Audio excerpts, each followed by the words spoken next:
My team builds a variety of tools, anywhere from power tools to different hand tools that the astronauts will use.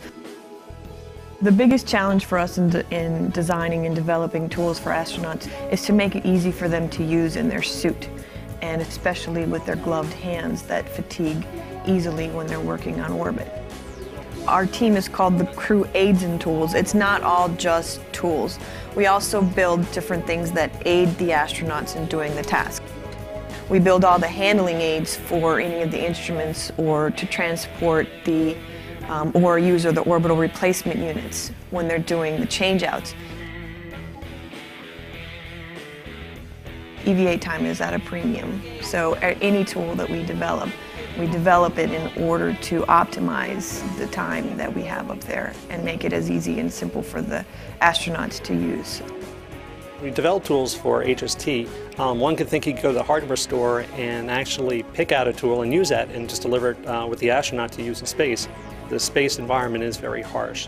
It's very hot, very cold, and it's also in a vacuum. And most tools, power tools for example, that you pick up from Home Depot, just would not survive in the environment of space. The repair task for this one instrument that's about the size of a refrigerator, we call it STIS, but STIS is an acronym for Space Telescope Imaging Spectrograph.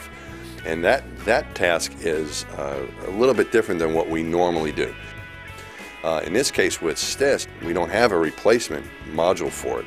So what we're going to do is we're going to try to replace a card that has failed inside of the box. To actually open up an instrument and pull a board had never been thought of nor conceived that we would want to do that, and therefore the interfaces were not very friendly to an astronaut. In fact, there's 110 of these very small screws that we need to remove from the instrument in order to gain access to the board we need to replace.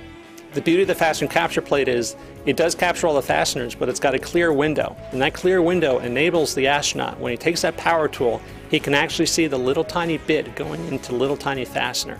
So we have not blocked any of his visibility. Yet when he takes that fastener out, it won't come out the little hole that the tool passed through.